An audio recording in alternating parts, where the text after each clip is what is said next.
Welcome, everyone, and a very special thank you for joining us here today for what is our largest audience to date.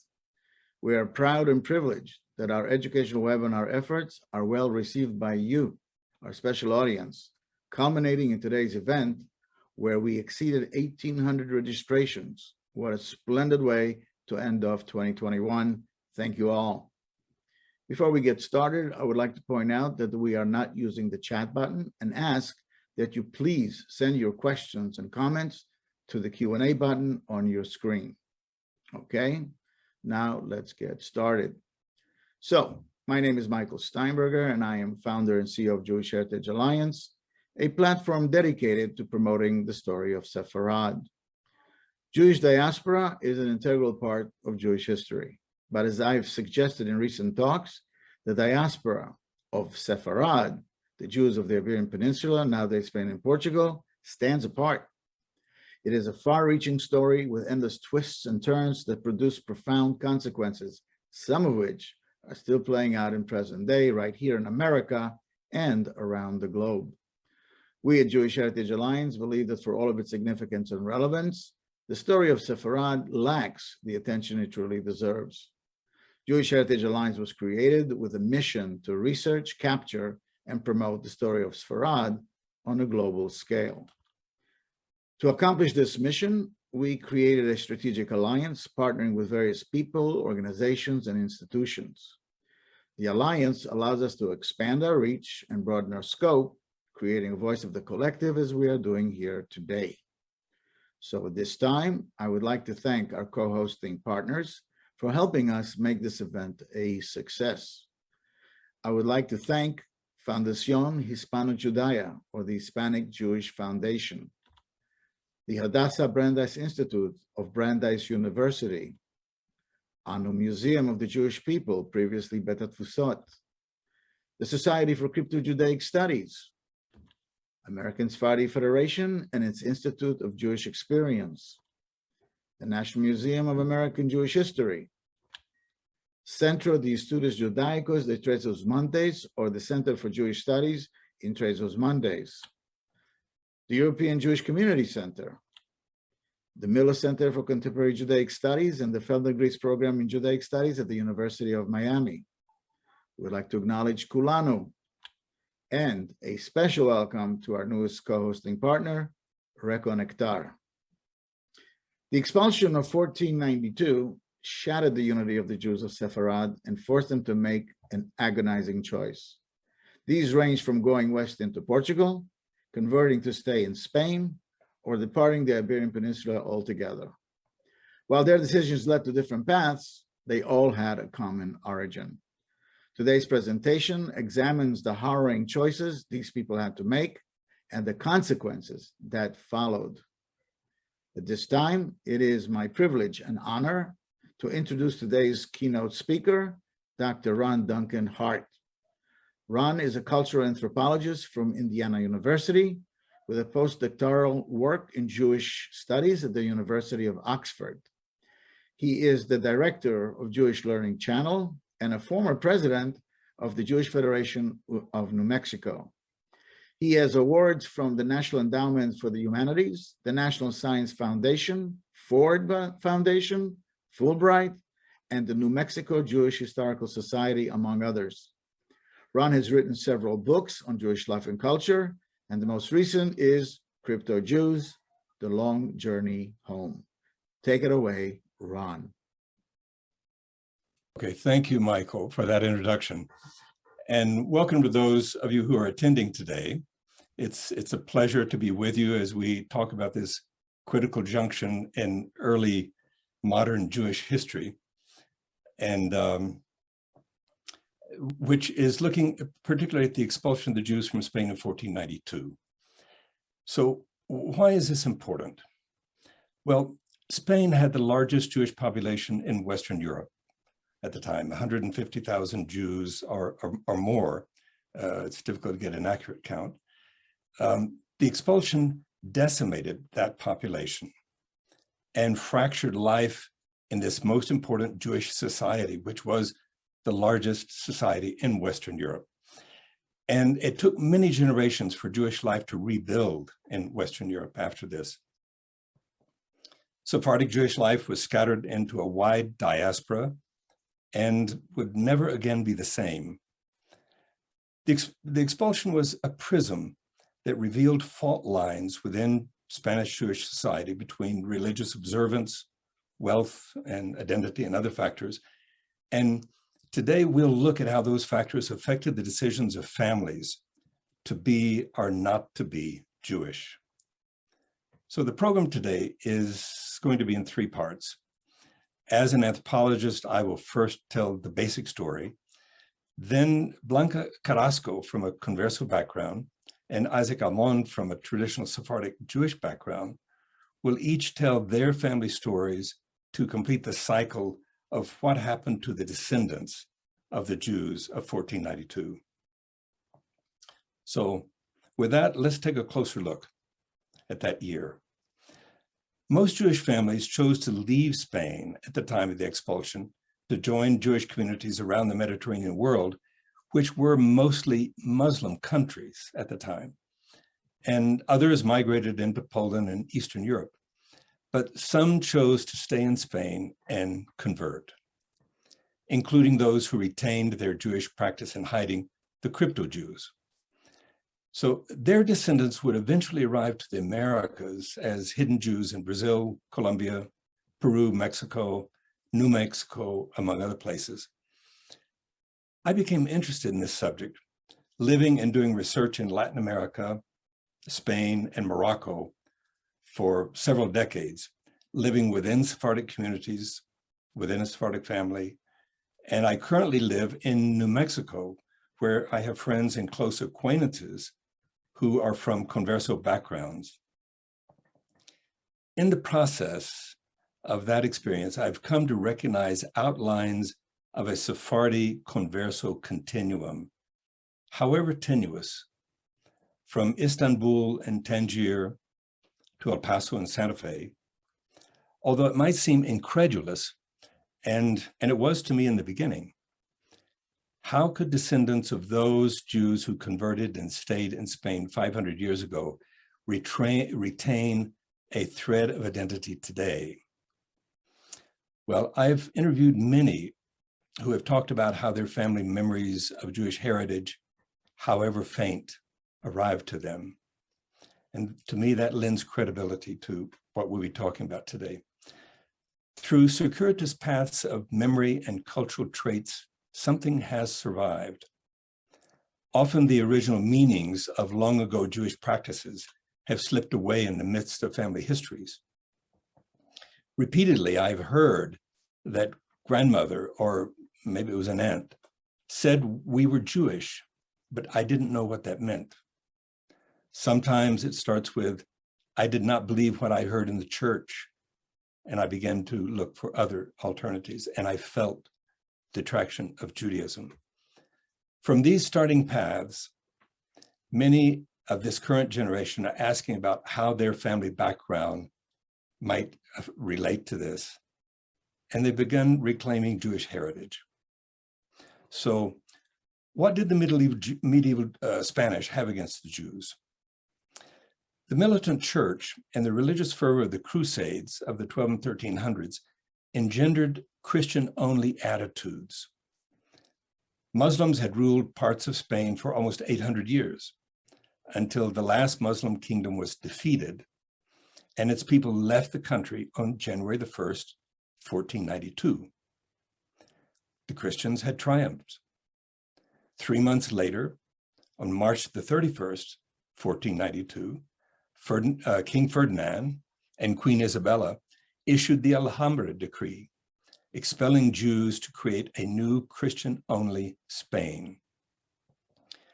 Jews were no longer welcomed, even though they had lived there for 1,500 years, having arrived before the Muslims and before the Christians. Spain and the Spanish language became synonymous with being Christian. People still say, by the way, hablo cristiano, which means I speak Christian, when they refer to the Spanish language. So it's so fused, so identified with being Spanish and being Christian.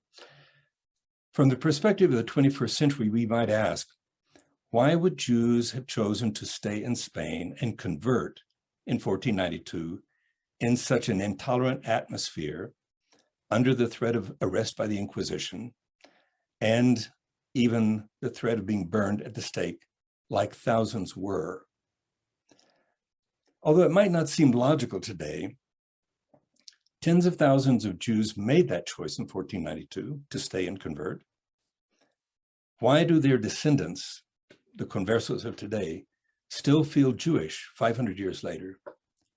Is it family, collective mind, DNA, primal gestalt, history, culture? We'll look at that. One of the stories of the drama of the expulsion that stands out to me is of two Jewish friends, and I would like to introduce them to you and tell a bit of their stories. They made opposite decisions about leaving or converting. One of those friends was Isaac Abarbanel, a name very important in Sephardic history. He was born in Portugal and later moved to Spain and became an important financial advisor in the royal court. And the other friend was Abraham Signor, who was an important advisor to Queen Isabella. They were in the, Abarbanel and Signor were in the royal court together, and they began to collaborate. They got to know each other. Abarbanel was the more religious of the two, and it seems that he was the more outspoken against the expulsion, but Abraham Signor was with him and backing him. Abarbanel wrote about how the Jewish community reacted on learning about the Edict of Expulsion, and his description of that is one that I think you should hear. And I quote, he said, "When the dreadful news reached the people, they mourned their fate. And wherever the report of the decree spread, Jews wept bitterly.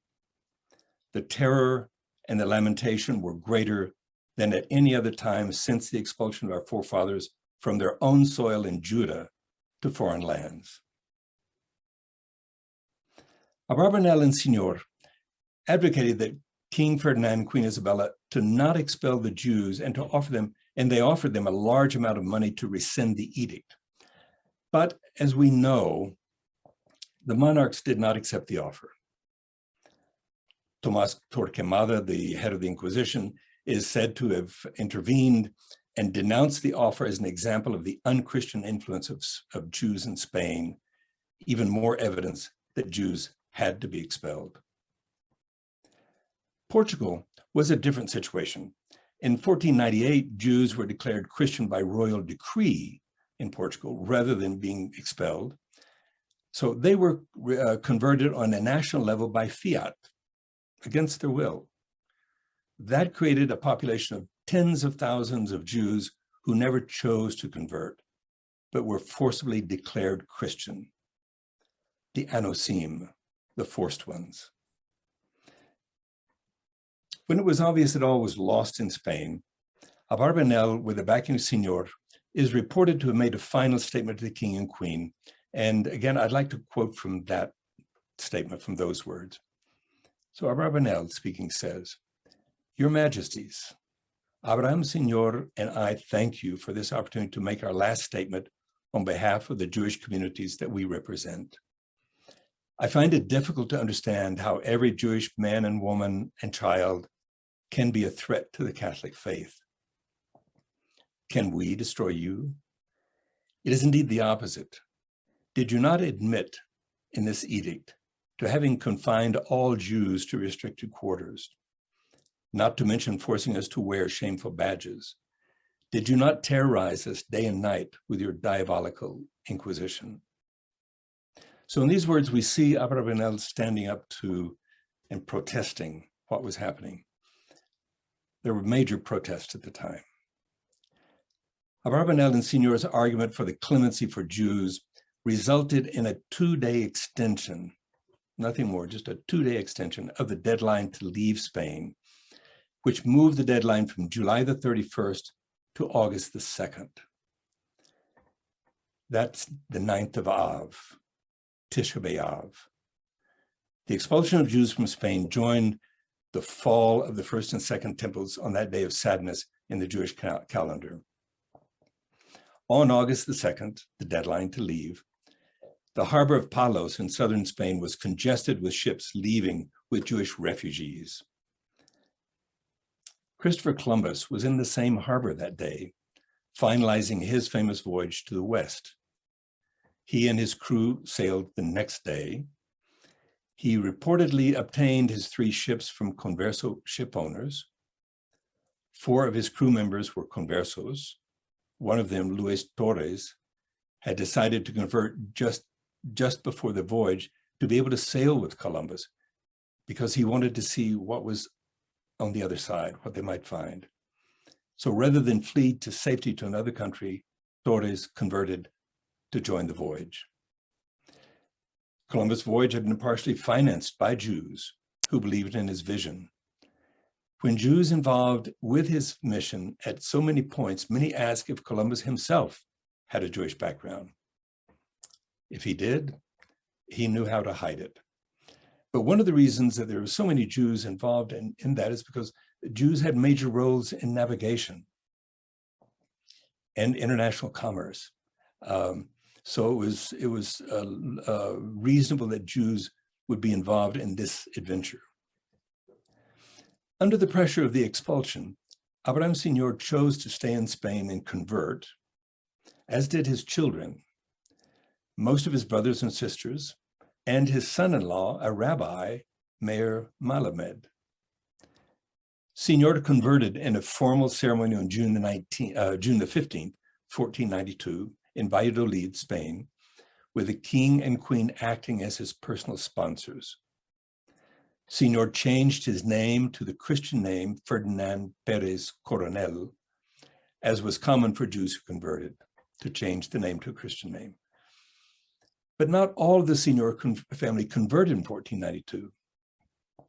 Some of the family left Spain and kept their names. And along with other Sephardic Jews, they eventually became key brokers in the emerging mercantile age, first around the Mediterranean and then around the world. They became known as the port Jews because they were located in major ports on every continent, forming networks of international trade.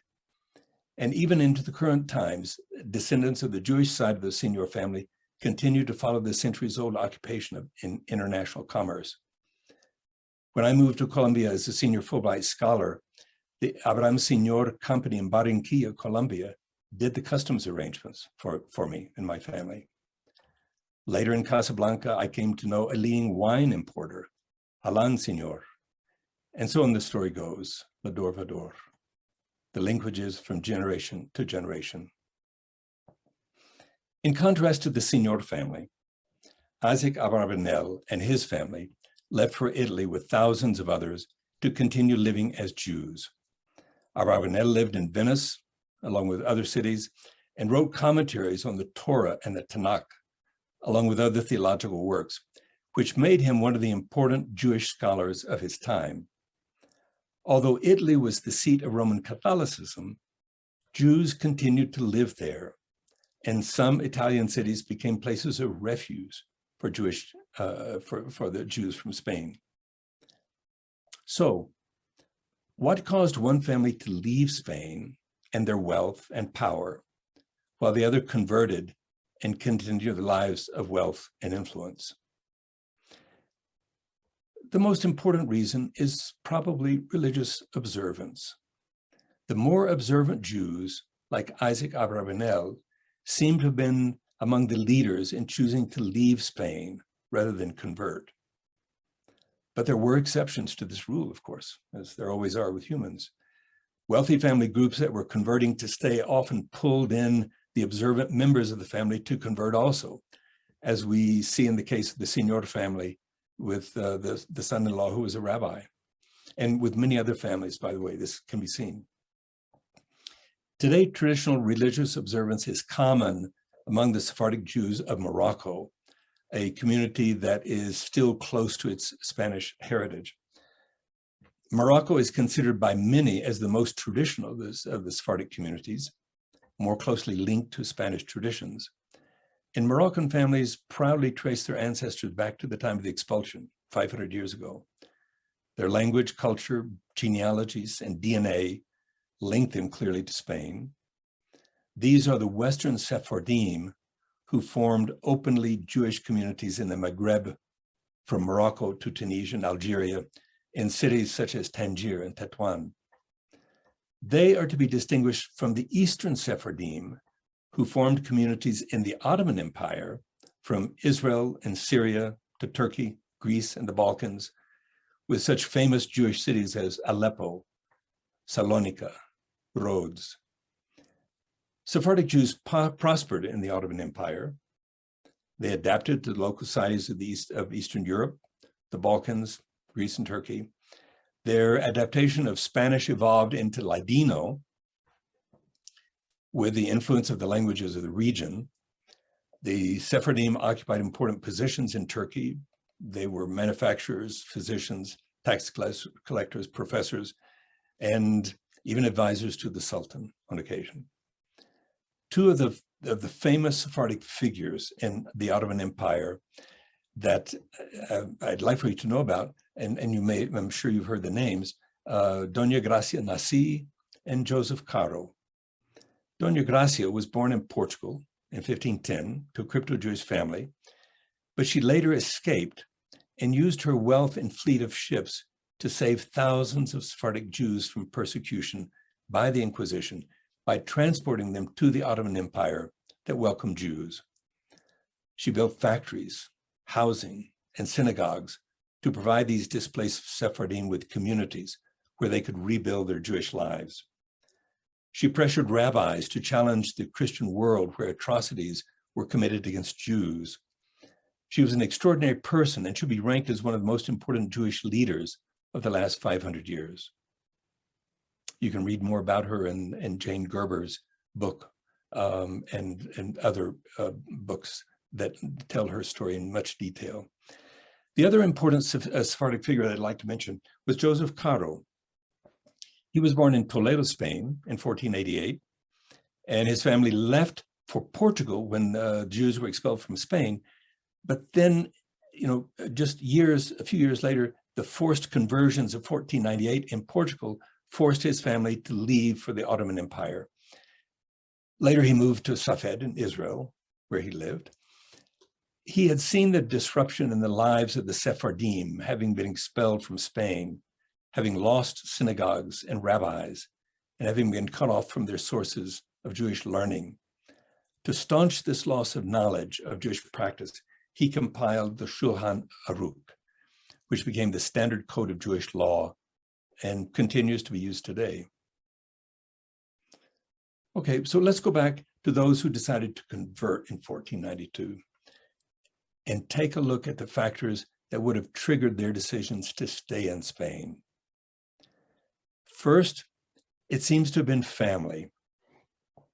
As we can document in the case of Abraham Señor and others, if your parents converted, you probably converted to stay with them.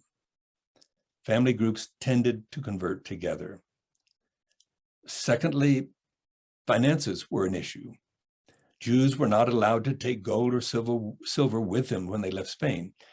And since they were given only a few months to dispose of their properties, wealthier people faced significant financial losses if they left. Did they convert to protect property and businesses and avoid catastrophic economic losses? On the other end of the economic spectrum, I wonder if some of the poor could have been trapped because they did not have funds to make an international move or leave Spain. So finances became a factor. Third was miscalculation. Some Jews might have thought that the expulsion would be short-term, as had happened previously in France and other countries, thinking that they could convert and wait it out until Jews were allowed back in the country. Many of them, like Jews in Germany in the 1930s, must have miscalculated or misunderstood about what was to come. Did the more pessimistic leave because they thought the worst could happen, and the more optimistic stay because they never believed it could get as bad as it did? A fourth factor in the conversion must have been feigned conversions, thinking that they could continue their Jewish practice in secret, in hiding from the Inquisition. Maimonides had written the Epistle on Martyrdom, providing the theological support for false conversions. He advocated that rather than die, a Jew should feign conversion to save his or her life and then move as soon as possible to a safer place to resume life as a practicing Jew. For the feigned conversion principle to work, Jewish converts would have had to leave Spain and Portugal soon and move to a place where they could resume living as Jews, or their children would assimilate and Jewish practice would be lost. As the reality of life under the Inquisition became more apparent, tens of thousands did leave Spain and Portugal in the 1500s, and and they moved in to reclaim their lives as openly practicing Jews. Many went to the Netherlands, such as the families of Baruch Spinoza, Menashe ben Israel, Isaac Aboab da Fonseca, and many of the others, all born of Portuguese Jewish Anusim families. Others chose to leave Spain and Portugal to go to the colonies in the Americas, where the Inquisition was less powerful. But with no synagogues, rabbis, or Torah scrolls, Jewish life inevitably faded to more memory than practice. And their descendants did not have the opportunity to return to the practice of Judaism, as Maimonides had said. Even with those challenges, the memory of Jewish heritage continued for many in the Americas. I would like to mention that the anti-Semitism continues in Spain, not only from that time, but into the present. There's a significant level of anti-Semitism in Spain today. A recent Pew Research survey found that 29% of Spaniards are anti-Semitic attitudes.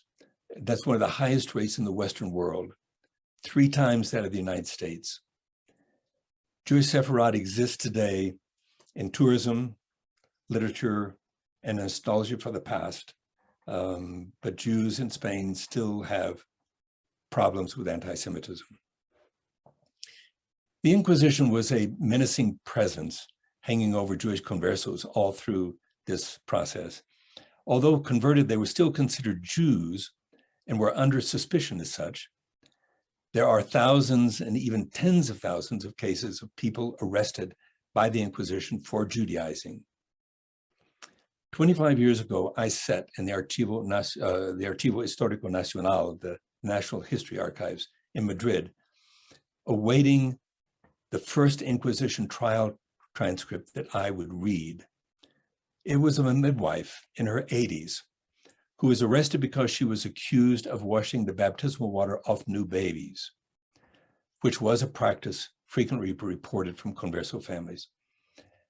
When they brought the original trial manuscript, an inches-thick stack of parchment from this case, 500 years old, I sat in silence, literally, unable to open it in the beginning, contemplating what was on the table before me. A life in parchment, bound in ribbon. I saw the vulnerability of the 80-year-old woman whose years had been dedicated to bringing life into this world, and her own sentence of life or death in the hands of the inquisitors, who were Dominican priests, the gatekeepers of Catholic conformity. As I read through the manuscript, I saw her pleading age and infirmity to protect her life.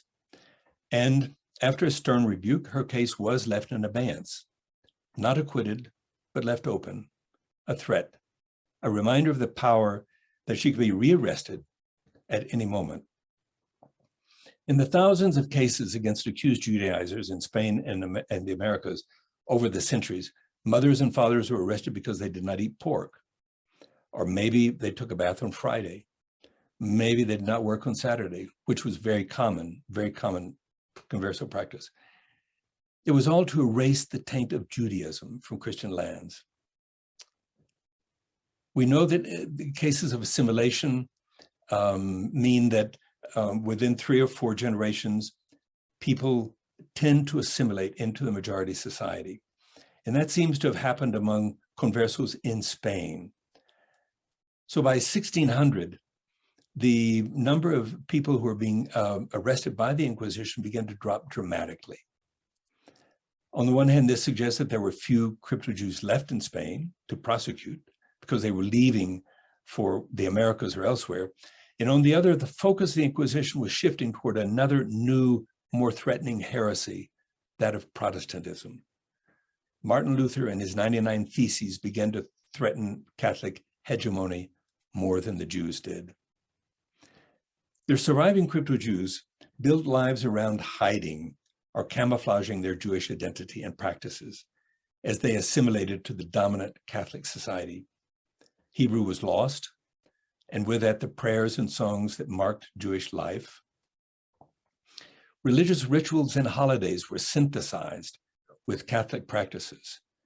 Purim morphed into the fast of Esther, who was a hero of converso families because she had to hide her Judaism. And Moses was Catholicized as Saint Moses. Anusim families kept a semblance of kashrut by not eating pork, and some continued lighting candles on Friday night, well after the Hebrew prayers had been replaced by Catholic ones. A fusion culture evolved with Jewish elements camouflaged to look like Catholic elements. Among Jewish scholars, the question has come up about what happened to these people.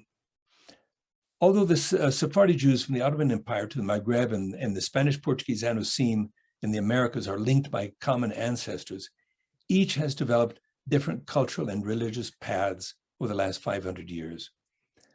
The descendants of Sephardic Jews today live mostly in Israel and Latin America, and they're more adapted to Middle Eastern cultural patterns. The descendants of Anusim from the American Southwest into Latin America have Spanish and Portuguese speaking identities based on centuries of coexistence in Catholic societies. Although there's a chasm of cultural differences between the descendants of Sephardic Jews and the descendants of Anusim after 500 years, there is a movement today to find the path between those differences by thousands upon thousands of people from the Americas who are exploring the meaning of being descendants of Spanish and Portuguese Jews. In the first century after the expulsion, some crypto-Jews would have remembered enough of Jewish observance to continue hidden practice. But by the time we get to the present, there are no crypto-Jews with full-fledged Jewish practice. But what does exist is a spectrum of families with traces of practice on one end, to families with only the memory of the Jewish past on the other. Often the descendants of the Anusim who are claiming Jewish identity are not welcomed into existing Jewish communities, but they are a critical piece of the puzzle of Jewish life and history in North and South America today. How do we recreate connections between existing Jewish communities and the descendants of the Anusim who are returning to open Jewish identity and practice? The process of reconnecting to Jewish life is one of the compelling stories of contemporary Judaism. After lifetimes of secrecy and hiding Jewish traditions in the family, it takes a real commitment on the part of a person of a converso descent to take on public Jewish identity and publicly adopt a Jewish lifestyle. Their decision to become a Jew is an act of courage, sometimes challenged by other family members who still do not want their story to be public. Descendants of those who suffered pogroms at the hands of the Russians and the Holocaust at the hands of the Germans sometimes asked, "Why do you want to be Jewish?" The resistance of some in established synagogues to accepting those who want to reclaim Jewish identity can be a wound of rejection to those who are returning. Anti-clericalism was commonly a first step in the path of returning to Jewish identity. Later, when Protestant churches were permitted in Latin America, being Protestant became a second venue for breaking with the Catholic Church. After that, the movement of Messianic Jews sometimes became a third step. So returning Judaism occurs by steps. It's not one fait accompli. Eventually, these practices lead people to, in some cases, find a rabbi with an open door who will welcome them into Judaism, as we will see when Blanca Carrasco talks about her experience. In this movement to reclaim Jewish identity in the American Southwest and in parts of Latin America, many are asking, what is our place in that heritage? Others simply say, somos judíos. We are Jews. I would like to end today with a poem by author Isabel Medina Sandoval of Santa Fe, New Mexico, who is a returnee to Jewish identity and practice. Her poem is entitled Marginal Threads, and it says this, I quote, "On the fringe I wander, boundary of periphery, wondering just where I belong. Trailing Tarshish Tzitzit translate, Oye Israel, el eterno es nuestro, Dios el eterno uno es. On the border I wonder, bound by jaded Jews judging my Judaism, juggling their own justice. Rachel's reaching reboso renders, hear, O Israel, Hashem is our God, Hashem, the one and only. Inside the talit, I have rights. Outside the reboso, I have a right to return. On the outside looking in, on the inside looking out. To other Jews, my soul is in a constant state of doubt. Insidious inside, let me in. Outrageous outside, let me out. On the edge I stand, not knowing why I do not understand. I want to thank those people who have shared their life stories and thoughts with me about their process of reclaiming their identity as Jews.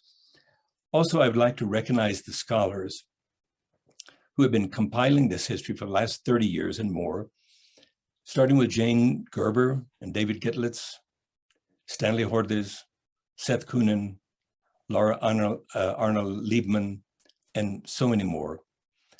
I would also like to recommend the excellent detailed programs on Sefarad by Dr. Isaac Amon earlier in this series of lectures. I think you'll find them deeply informative. If you'd like to read further about these matters, I can mention my own books on the subject, both of which are award-winning publications. One of them, Jews in the Arab World, you can see behind me, and the other, Crypto Jews. Now, Blanca Carrasco and Isaac Amon, who are both descendants of Spanish Jews, will talk about how these different histories have played out in their own lives. As you might be able to guess by now, Isaac will be able to talk about his family of Sephardic Jews from the Ottoman Empire in considerable detail, because they were living openly as Jews with photos and documents. Blanca comes from a converso background where the details were hidden. She does not have the photos or the documents. Her story is more one of exploring and establishing, asking questions.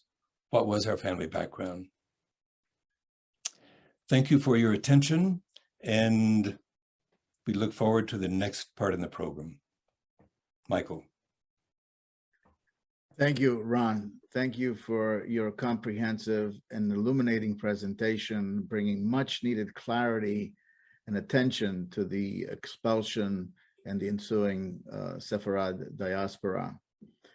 And now, allow me to introduce Blanca Carrasco, a converso or conversa, if you will, descendant of Marcos Alonso de la Grasa y de Arcon, co-founder of Monterrey, Nuevo León, Mexico.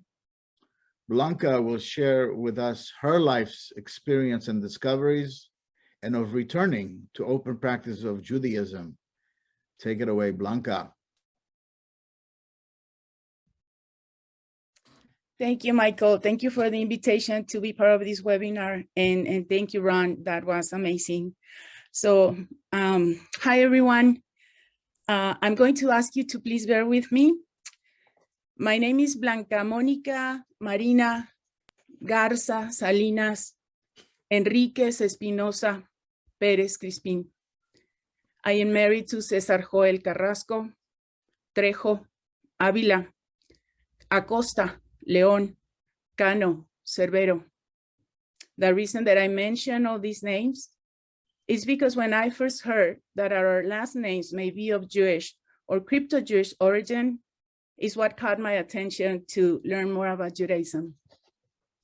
I was born in Torreon, Coahuila, Mexico, to a beautiful single young lady, and was raised as Blanca Mónica Enriquez Espinosa by my grandmother until I permanently moved to the border of Ciudad Juárez, Chihuahua, Mexico at age 5 with my older sister to live with my mom and her husband, who adopted me and my older sister a few years later, officially changing my name to Blanca Mónica Beagle Enriquez.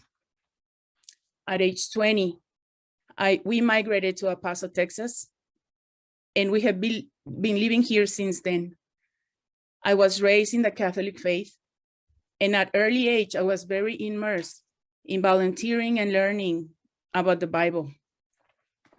During college, as I was taking art history classes, as I was pursuing my graphic design degree, I was reading that many of the famous Madonnas and child paintings and sculptures found in Catholic churches were created by the artists using as models many times their lovers and their out of wedlock children. As I was learning these things, I rebelled and left the Catholic Church, arguing to my mom that I couldn't be praying or kneeling in front of these paintings and sculptures, especially if I could easily be doing them and then seeing people adoring them and doing crazy things, you know, just asking for miracles in their lives. I just couldn't keep seeing that in the Catholic Church, and I left. My mom asked me to leave her alone and not to come and try to proselytize her, which I did. I then embraced a non-denominational evangelical movement until I was invited to a presentation where the speaker introduced us to the Shabbat, the Jewish festivals, and told us that Jesus was a Jew who would easily have had brown skin and brown eyes, something that was totally unexpected for me to hear. That evening, it sparked my interest to learn more about Judaism. And when my husband and I were invited to attend a Passover Seder, I immediately said yes. During the Seder, I felt that the stories of the Bible that I have read since I was little just came to life right in front of my eyes. I could easily use my senses now. I could feel, I could touch, I could smell all this beautiful story. And that evening definitely made a huge change in my life again. I was committed to start learning more about something that was so distant from my family's experience, and yet it filled my heart with an indescribable sense of belonging. We left the Christian church, of course, and joined a Messianic movement, Christian Jewish place. I felt that I needed to be in this bridge, you know, wanting to learn more about Judaism, but yet I was afraid to leave Christianity, because what if I lose my salvation, right, through Jesus? So we started going to this Messianic center, and we worshiped and started congregation there. So it was in this place that I was fully introduced to the research that was being done in New Mexico by Stanley Hordes and Giblitz and many others about people of Hispanic descent who would recall their grandmothers lighting candles in a closet, or not eating certain foods at certain times of the year, or people recalling unusual traditions at home that were not being connected, that are now being connected to crypto Jews, marranos, and osim. It was in this place that I met for the first time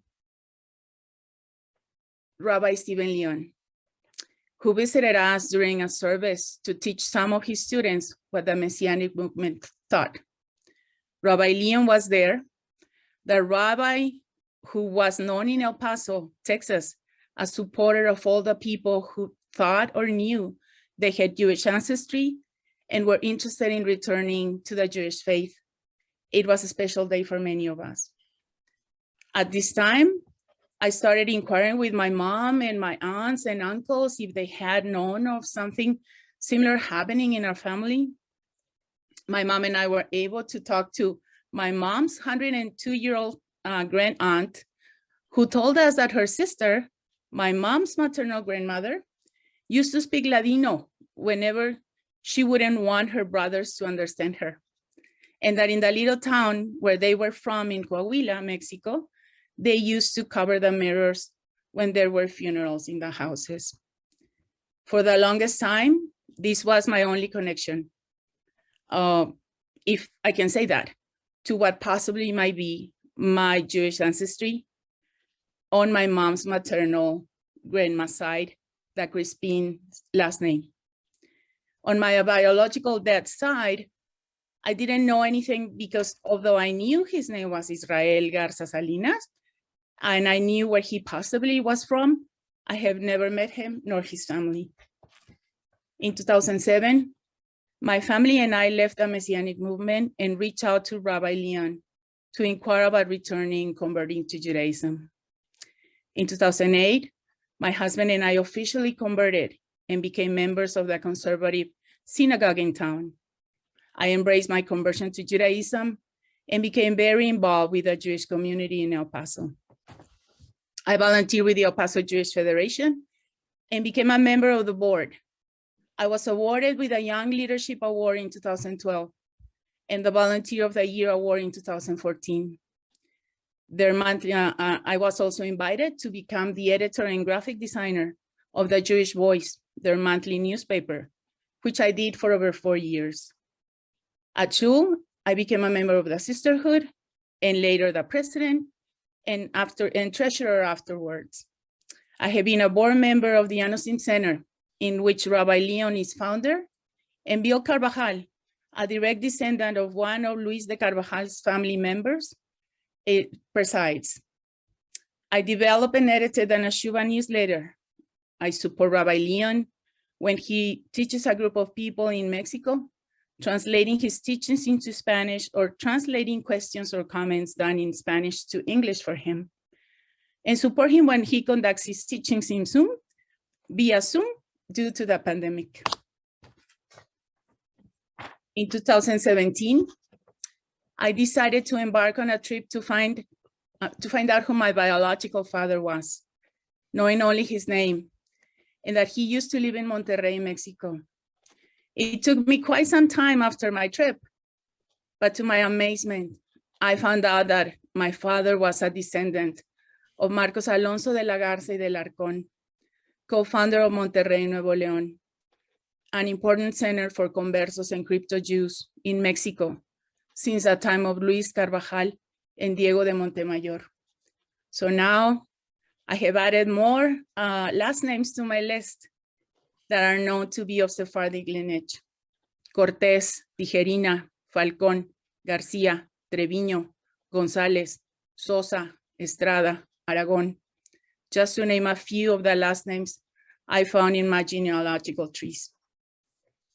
In my father's patrilineal lineage, I was able to find from farmers to captains, colonizers, governors, and even dukes, and someone really important to me as a crypto Jew, 2 ancestors who perished during the Inquisition, who could have been my 13th grandmother, Constanza de la Garza, from Villa de Lepe, Reino de Castilla, Spain, who was accused of being a heretic and died in house arrest, but her effigy and her bones were burned in an auto de fe in Las Palmas de Gran Canaria, alongside her brother, Alonso de la Garza. They were 2 of 5 people who atoned for their religious crimes in a bonfire in 1624. I am honored and humbled to be part of today's webinar. I understand that the topic of return, converso, crypto Judaism, is growing exponentially every day. And I'm happy to share my story to those of you who might be interested or know someone who is interested in researching their Jewish roots It is possible to find out information. You just need to be very patient and arm yourself with all the tools available online to do it. I promise that by doing it, you will embark in an amazing journey. Thank you very much for having me here. Thank you, Michael. Wow. Thank you. Thank you, Blanca, for bringing the converso side of the story to life by sharing your journey back to your Jewish roots. Amazing, amazing. I thank you very much. And I could see you're emotional. So am I. So now it is my distinct honor to introduce our very own Dr. Isaac Amon, a descendant of Moses Amon, a Jewish physician to the Ottoman Sultan Suleiman the Magnificent. Isaac will share with us his family's odyssey from Spain to Turkey and beyond. Take it away, Isaac. Thank you, Michael, for the introduction. And Blanca, thank you for sharing your family's story. Thank you, Ron, for the great overview you gave of the complex decisions which confronted so many Sephardim in 1492. Ladies and gentlemen, welcome, good morning, good afternoon, good evening, wherever you may be around the globe. It's an honor to address you again, this time on the subject of Sefarad, to be or not to be. In 1492, one of the most earth-shattering years in the annals of Jewish and world history, my global and centuries-old family odyssey began. The Book of Years records an Isaac Amon who served as a physician to Muhammad XII, or Boabdil, the last Nasrid Sultan of Granada, and who witnessed the surrender of the Alhambra to Ferdinand and Isabella, the Catholic monarchs, Los Reyes Católicos, in January 1492.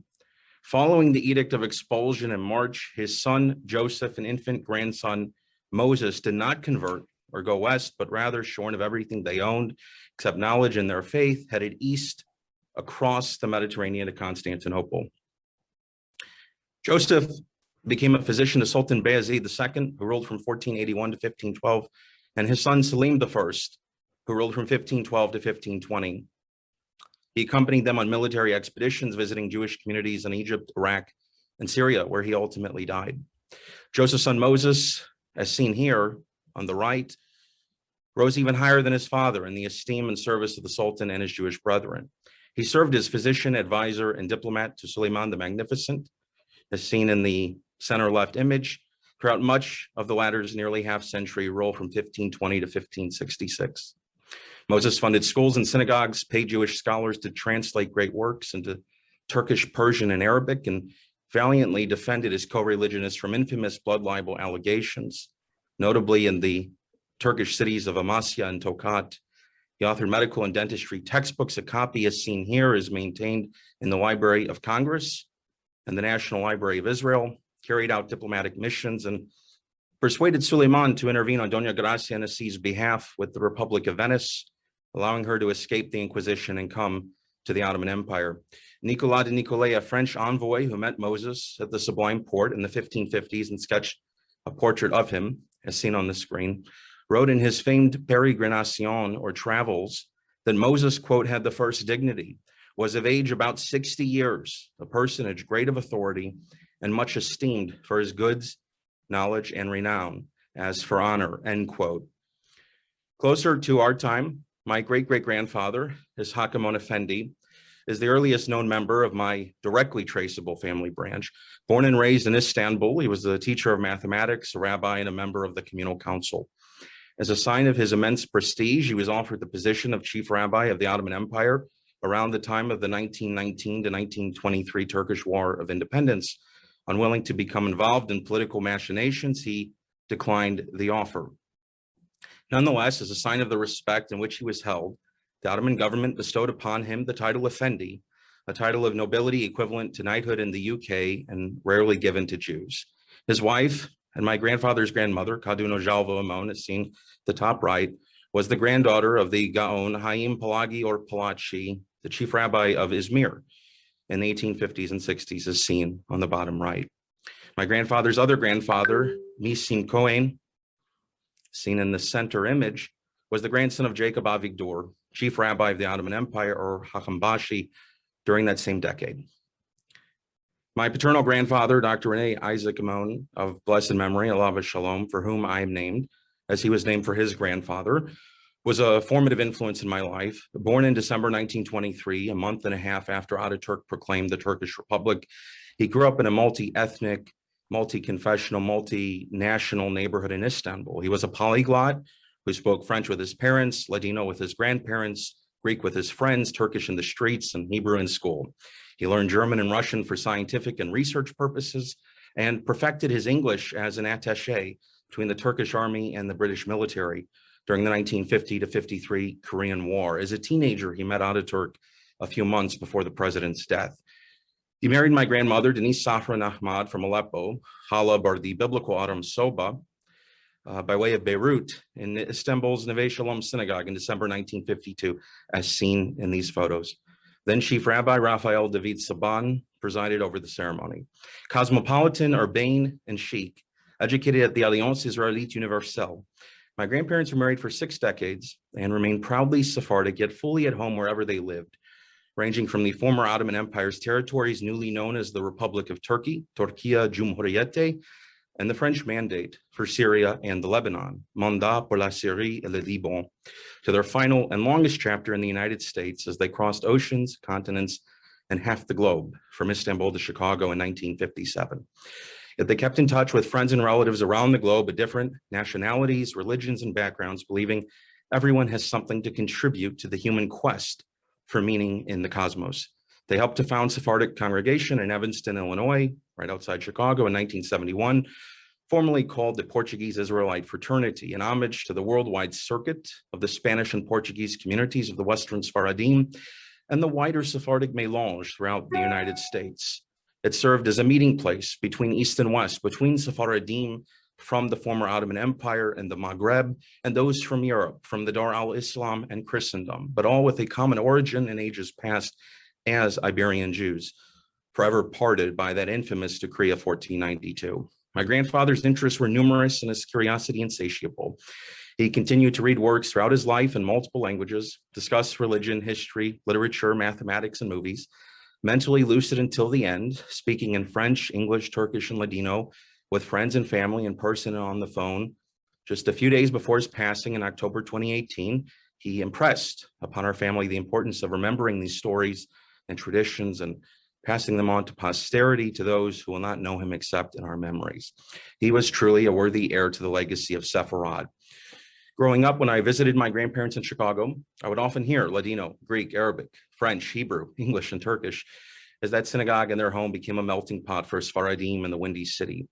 And when they visited us in St. Louis, they brought with them their Sephardic and Halabi linguistic, liturgical, cultural, and culinary traditions and practices such as huevos haminados, burekas, kibbeh, and lahmajin, which together with my Yiddish-speaking maternal Ashkenazi grandparents' journeys of surviving pogroms in Eastern Europe, finding refuge at Ellis Island, and thus the United States in the early 20th century, combating anti-Semitism at home, eating lox and bagels, cream cheese, and kugel, produced a uniquely enriching synthesis of diverse cultural, historical, and traditional approaches representing constitutive aspects of the global and millennia-old Jewish experience. Though they all now belong to the ages, I was privileged to grow up with them, love them, and learn from them. Their lessons, teachings, and stories continue to influence me. I hear them in memory. I see their footsteps alongside mine, and I feel their continuing presence, which will surely last all the days of my life.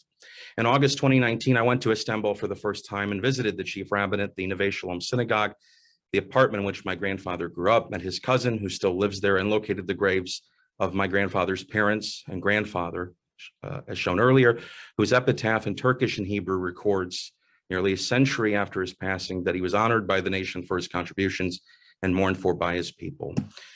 My genetic story reveals today I have relatives on 5 continents. The Amon diaspora spans the globe. Members live in the United States, Costa Rica, Turkey, Israel, France, Switzerland, the United Kingdom, and Australia.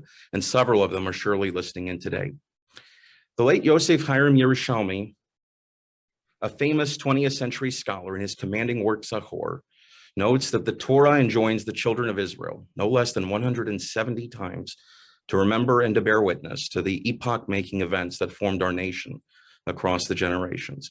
1492 confronted Isaac Abarbanel, Abraham Senior, and our ancestors with an existential challenge which would not impact them alone.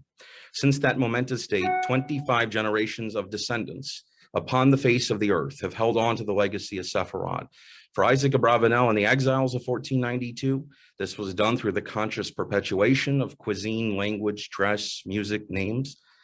For Abraham Senior and those who remained in Spain as New Christians or Cristianos Nuevos, echoes of ancient Sephardic traditions, practices, and memories were subconsciously preserved and passed down in the face of unremitting inquisitorial persecution. As Shakespeare's Prince Hamlet famously asks, to be or not to be, that is the question. Whether 'tis nobler in the mind to suffer the slings and arrows of outrageous fortune, or to take arms against a sea of troubles, and by opposing end them, to die, to sleep, no more. The great expanses of space and time separate us. Our ancestors live on in our collective psyche and the recollection of our people, and in our DNA, the living embodiment in the scroll of family, Jewish, and human history. The calls of history, memory, and identity beckon to each of us today, as they surely did to all those who went before, and will to all those who are to follow. Let us carry this blazing torch and be the connecting link between our ancestors of old, who despite triumphs, trials, and tribulations, recreated Sefarad in miniature and remade the world, and our as yet unborn descendants. The Edict of Expulsion of March 31st, 1492, severed the unity of Sefarad, separated our ancestors, and altered the course of Jewish history. Yet in the end, hope springs eternal. Indeed, our virtual presence here today, ladies and gentlemen, North African and Eastern Sephardim, Western Sephardim and Bnei Anusim, Ashkenazim and Mizrahim, across scores of countries, on multiple continents, and dozens of time zones, bears witness to a singular truth, as expressed most stirringly by the late Jonathan Sacks, seen here, the former chief rabbi of the United Kingdom, a man I once had the honor to meet in person. We did not come from nowhere, nor does our story end with us. We are chapters in a long and still being written story, a letter in the scroll of the book of the people of the book. Take it, cherish it, learn to understand and to love it, and pass it on to future generations. For you are a member of an eternal people. Let their eternity live on in you. Thank you very much. Thank you, Isaac. Thank you for sharing your Sefarad heritage and for your ongoing guidance as we forge ahead in our efforts to bring much needed attention to the Sefarad legacy. In closing, I'd like to thank our speakers for an amazing presentation. And once again, I also would like to thank you, our audience, for your continued interest and support of our programs. As you know, Jewish Heritage Alliance brings you informative and entertaining educational webinar programs year-round. We ask you to support our efforts so that we may continue providing you with more excellent educational webinars. Please take a moment to copy or to click onto our donation page appearing on your screen. We thank you for your continued interest and support. Please note that Jewish Heritage Alliance will bring you multi-level programming going into 2022, including visits to locations in Spain and Portugal intended to bring the Sefarad stories to life. Our next webinar will take place on January 30th, 2022. Be on the lookout for our and our co-hosting partners' announcements with details and registration information. Thank you for making this event a success. See you next time. And now we will go into our Q&A. Take it away, Isaac. Thank you, Michael. We have a number of questions here, and I apologize, ladies and gentlemen, if I'm unable to get to everyone. But I guess trying to see how to break this up. We have some questions regarding the expulsion, and Ron, you briefly, you touched on this. I guess the first question is, was the expulsion of 1492 inevitable? You know, it probably was inevitable. Because given the circumstances, the crusade mentality that had been developed that was there, and particularly among the generations that had fought the crusade battles and the Reconquista against the Muslims, apparently there had developed an exclusionary attitude in which it really became Christian only. And given that background, once the Muslims were defeated and driven out at the beginning of 1492, the next step was to purify Spain. The other thing, at this point, remember, nation states were just being created, and Spain was one of the first nation states to come into existence. Now, I mean, France and England had clearly existed. Italy was still divided into sections. Germany was divided into sections. Spain had, the four kingdoms, and they were trying to unite. Ferdinand and Isabella were trying to make a united Spain. And what they understood in this process was they had to create one language, and they believed they had to create one religion. And so to create their concept of Spain, because there were multiple languages in Spain at that point, there had been multiple religions, and they started this process of eliminating the religions, eliminating the other languages. Then Castellano then became the language of Spain. And so it was a big process. The other thing that probably deserves being mentioned in this case is that Ferdinand and Isabella were they were the power couple of their age. They not only created a united Spain, which had not existed before. In fact, each of them were king and queen of different kingdoms within Spain. So they united the whole thing, drove out the Muslims. But they also managed to have their children intermarried with all the major royal houses of Europe. And we find Henry VIII in England marrying Catherine, one of their daughters. And so it went. So, they were a power couple, and they were going to create something, and the Jews were in their way, and Jews had to go, Right. So going on that, you mentioned that, of course, the expulsion, the date of the expulsion or the edict was moved up to August 2nd, which coincided on the Jewish calendar with Tisha B'Av, or the 9th of Av.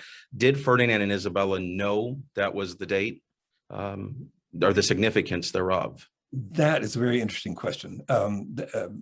They probably didn't. But the interesting thing is, Abarbanel would have known. And so I don't know to what extent when they were negotiating this, I've always wondered. It's one of those great historical curiosities. Right. Did Abarbanel know this? Did he have some influence in having him move 2 days? It's a very good question.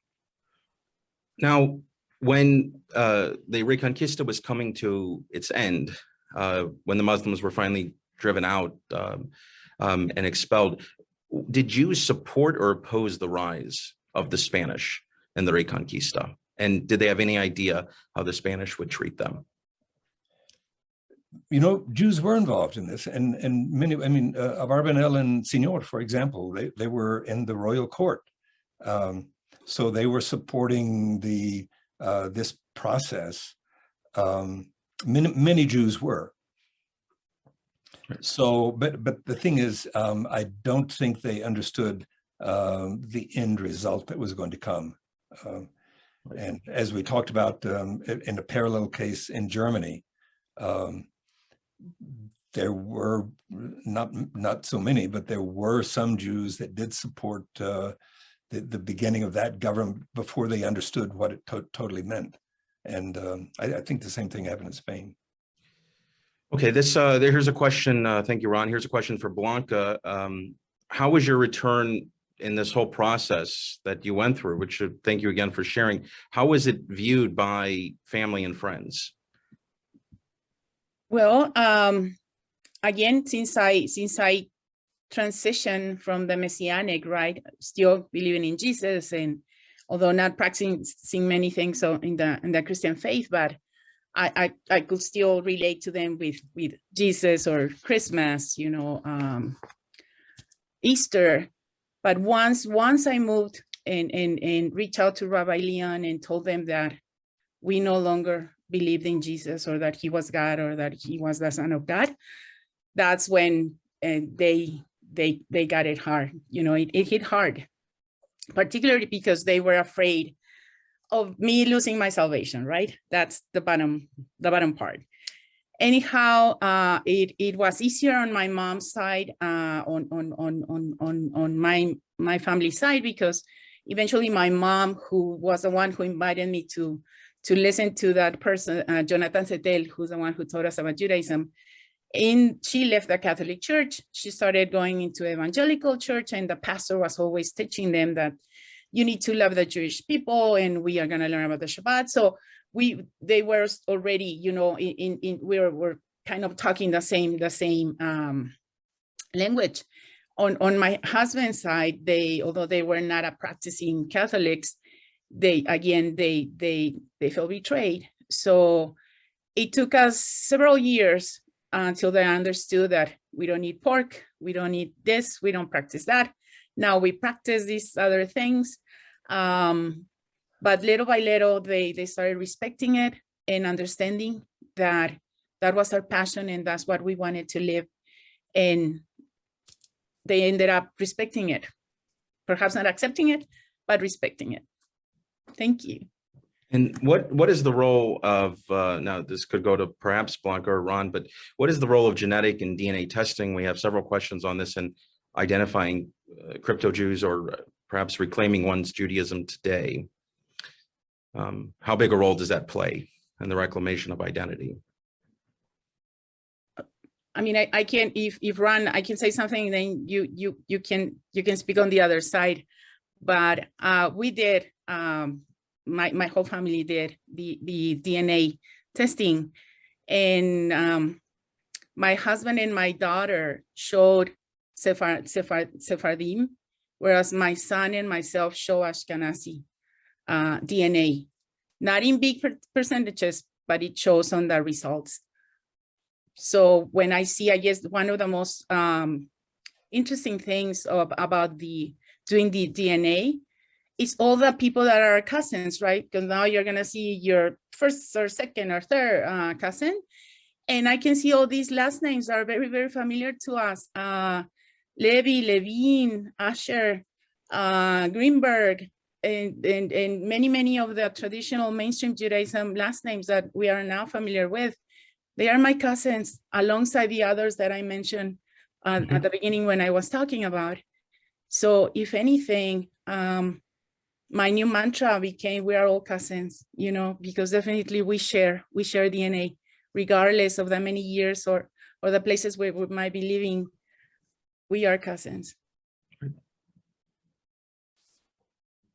So one of the things on DNA that I understand, DNA is not accepted in Jewish practice as an indication of, so DNA is not accepted halakhically if you're returning to Judaism. And in fact, my understanding in the Sephardic return legislation in Spain, DNA was not accepted. So you have to show genealogies, you have to show parental background and things of that sort. So there is that issue with DNA. It is interesting in terms of what it can show and provide, but in the end, it's not accepted either in Israel or in Spain as confirmation of being Jewish. No.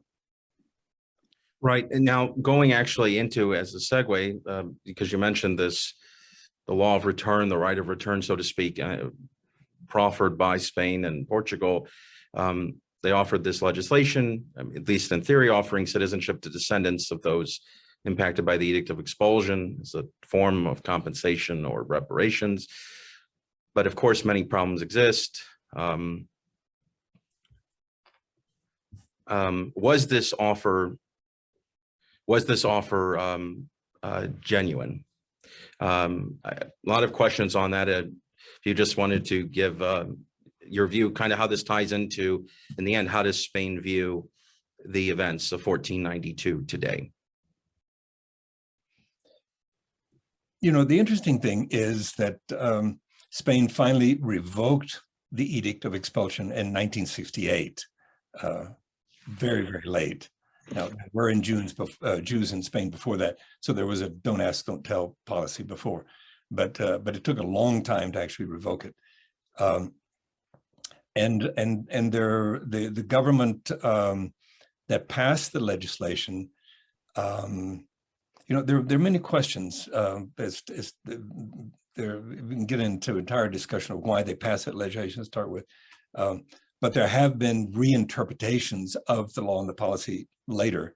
And as many of you might know, in the last year or so, there have been many, many more rejections of the applications than there were initially.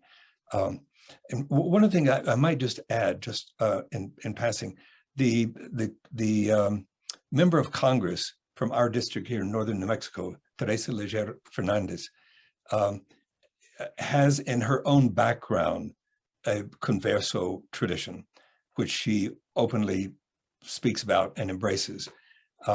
And she's become one of the leaders in protesting what this policy change in Spain, protesting that, inviting people to apply for application, and then now, in a sense, seeming to withdraw that open invitation by so many rejections.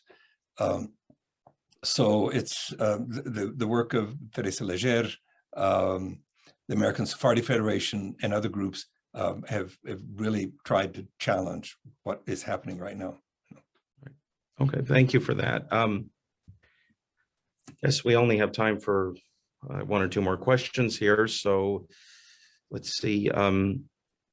If you could just speak just a little bit on, for either of you. And there's actually one that's, I guess, one for me, one for Blanca, but it goes into, it says, of course, Blanca, your story and mine are not the same.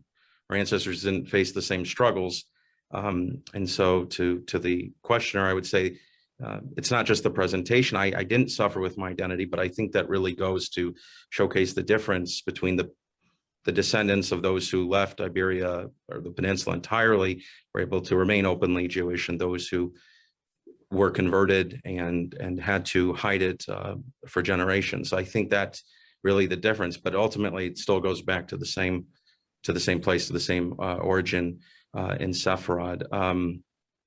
I guess, let's see, Blanca, I'll ask you, some people, well, where's this? Yes, that, well, Ron, I asked you a question, then Blanca a question. Ron, has anyone written about the Jews who left Spain and wound up in Eastern Europe? That's an interesting question. That's an area that really does need to be studied.